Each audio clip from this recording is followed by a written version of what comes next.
Hey guys, welcome back to my channel. And when it comes to remakes, I'm always a little bit skeptical and fearful that the remake is not going to be as good as the original. Excuse me. And I was drinking a little bit of Coke.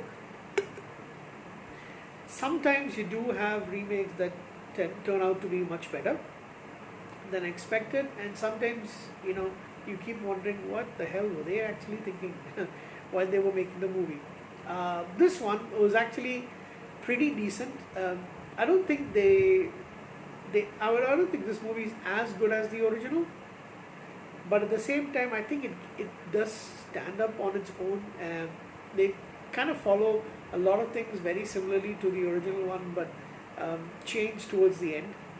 I am talking about 2015's American movie Martyrs, which is based on the original French horror film.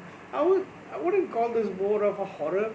It's more to leaning towards psychological horror and definitely torture porn kind of stuff. Um, I have not done a review for Martyrs on my channel, the 2008 French movie on my channel. I will do it eventually.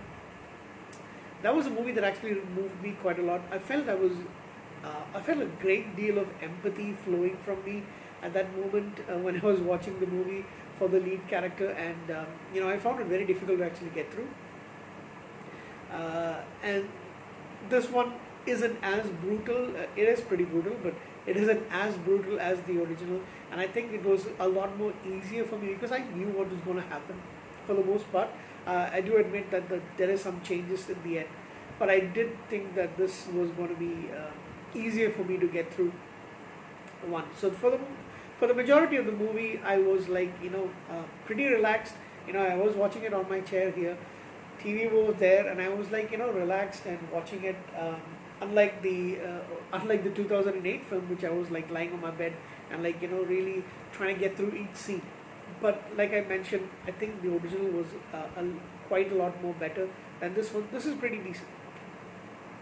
So it's a 2015 American horror movie directed by Kevin and Michael Goltz and written by Mark L. Smith, and it stars two actresses who are pretty lovely, but I've never seen them before. The second actress, yes, the two leads, I know the second actress, rather one of the actresses, I know her from something, and I had to really Google it and found that she's actually worked in True Blood. So the movie stars Troian Bellisario, who I needed to check and see if she's actually related to. Oh yeah, she is related to Donald P. Bellisario, and her mom is Deborah Pratt. Sorry. Donald P. Bellisario has done a lot of script writing, and he was involved in a lot of television shows that that was mainly in the 80s, time that I was growing up, including Magnum PI, Tales of the Golden Monkey, Airwolf, Quantum Leap, JAG, and NCIS. If I'm not mistaken, he also did some work on Battlestar Galactica. Yes, from 1978 to 1979. So that's how I know him mainly. Yeah. So she is his daughter, beautiful young lady. Once again, Troian Bellisario and Bailey Noble, who is the actress she's got this look. When you look for, and I think she's around 30 now, Bailey Noble. She is 30, born in 1990. But she's got this face. She's very pretty. She's got this face. If you were looking for, not a cheerleader type, but the kind of like the school sweetheart. When I say that, I say it in the nicest way possible. She is somebody who possibly, if half the guys would, and probably even some of the girls in the school would probably be in love with her, and also some of the teachers would probably be like, she would be like the kind of like teacher's pet, because she would kind of remind them of their daughter kind of stuff. She's got this fresh face kind of look. I don't know. That's what I can actually make out from her face. She probably is a sweetheart. I've only seen her in that movie, in this movie, as well as in, like I mentioned, in True Blood. I don't think I've seen her in anything else. But she's got that face that's kind of very will stand out. She's pretty sweet looking. Anyway, so very similar to the French original. This movie starts out with the character Lucy, who's running away from from her binds in a an old warehouse. She runs out and is somehow or the other found by the cops. She's been tortured for a long time, held as a prisoner, and so they try to go back to the scene that she mentions, and even though they get to the warehouse, it's many hours later. It's been abandoned, so they can't really find anything. They do believe the child, but it's possible that she did make a mistake or something. But of course, that was actually the correct place. She is sent to an orphanage. About a year later, we catch up, and she finds herself,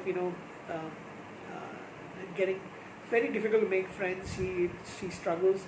She has nightmares, and she conjures up a scary looking humanoid woman who seems to attack her in the night. Her only friend is this young sweet girl named Anna, who befriends her and gives her cookies that she steals from the kitchen, and they bond. These two orphans bond between, they become best friends, almost sisters. 10 years later, so I think both Anna and Lucy are roughly around maybe like 10 or 12 or something like that. Probably younger than 12, I don't know. 10 years later, Lucy goes to the countryside home of the Patterson family, who look like a very, kind of like cookie cutter family as such. You see a little bit of them interacting, and then you see Lucy coming in. She has got a shotgun. She shoots the father, the mother, the daughter, and the son, teenage son and daughter. And then she calls Anna. Anna comes in, and she is shocked, and she tells her, these are the people who actually held me prisoner. Anna doesn't believe her initially. She wants to help her friend. And then they're trying to clean up the place. Lucy is very tired. Anna finds that the mom is not really dead. She tries to help her escape, but Lucy finds and then kills her. She makes her bury the bodies, and then while cleaning up, Anna actually finds a secret door, and she finds a young girl probably around the same age as they were when they initially met, around 12, 13 maybe, who's been tied up as a prisoner. So now she knows that these are the Lucy was right. These are the people who actually, even if they may not have been the people who actually took her, they are still holding this young girl as hostage. So they try to save her. Unfortunately, this cabal of people who are very rich and who are behind capturing young innocent girls and torturing them catches up with them. I mean, they come to the house and then they arrest them. They take them to a center. What we find out is very similar to the French movie. This group wants to find out what happens in the afterlife, what happens after people die, and they believe that torturing young women up to the point that they can no longer take it. When they reach a particular stage, they kind of reach a form of euphoria after the. I'm trying to read it from here. So they want to find out what awaits them in the afterlife. Torturing young women and girls to the breaking point, they believe they can create martyrs with an ability to glimpse briefly to the other side. So they really want to know what's up. So they're thinking that once they torture these girls, they reach that point of euphoria, they glimpse the other side, and they can pass on the information to them. Sick people, yes. So this cabal is all of rich people, and they have their own soldiers and stuff.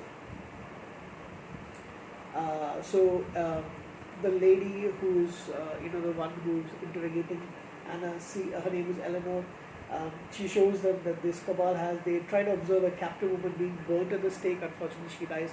She's the one that reaches the highest goal, and they have plans for Lucy because they believe that Lucy, is the one who can actually reach that final stage. So Anna is taken to a pit outside. She's buried alive, but she manages to escape.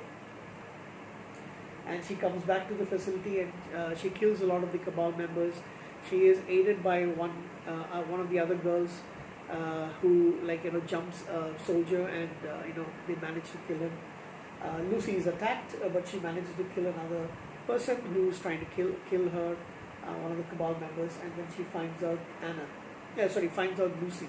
There is a scene in the movie which is probably the most gruesome, in that where they cut off part of the skin from Lucy's back and then flay that particular. So that is a little bit difficult to get through. Although they don't really show too much of it, but yes. Um, that is basically it. So finally, Anna finds the assembly. They're trying to watch Lucy die on a cross. She is, towards that point. And Lucy finally gets a look in her eyes where her eyes seem to either roll back. It's completely white. And the group feels that this signifies martyrdom. And unfortunately for them, Anna comes in. There's a priest there as well. Anna comes in and she starts killing a couple of the people, and then tries to free Lucy. She demands that Lucy be freed. Lucy then says something to Anna, basically of what she saw, and the priest hears this, and he says, "I heard what she said." Before the others can ask him what exactly he heard, he takes a gun and shoots himself, killing him. Anna shoots Eleanor, and the rest of the Cabal members flee. And as both the girls lay dying, they embrace, and you can see that Anna also gets that same look in her eyes. They both stare at what's, I assume, is like light on the top, sunlight coming in, and both of them achieve martyrdom. But we don't really get to know what they actually saw, especially Lucy. Maybe that's something similar that what Anna saw, and what awaits them in the afterlife. So I'm thinking it's actually more positive, because why would the priest kill himself? Or maybe there's no point to all of this, so he thought, all right, there's no point in living. So it could be either of those two things. So I don't really know exactly what they said. And that's the end of the movie. The movie didn't make much at the box office. I don't see exactly how much they actually what budget was for making the movie. It is a co-production with the Safran Company and Blumhouse Productions, and as well as the Wild Bunch. It only made $397,000 at the box office. But like I mentioned, I don't think I know any of the other actors, but like I mentioned, Bailey Noble, she is so sweet. So a reception, I'm just trying to see if I could find reception. There's a lot of negative reviews about this movie. I think because they compare it unfavorably with the original. Like I mentioned, I do feel that the original stands out head and shoulders above this film, but this is pretty decent. I don't really find too much wrong with it. Only thing is, I myself am also comparing this one with the original. So it's a much tamer version, is what I can say. But yeah, I would give this movie an 8 out of 10. I think maybe the other one is an 8.5. Like I mentioned, the empathy that I felt for that lead character towards the end, I was like, man, there's a lot more torture scenes that happen there. So anyway, 8 out of 10 for me for Martyrs 2015 version, the American one, right? So thank you guys. I shall see you again pretty soon.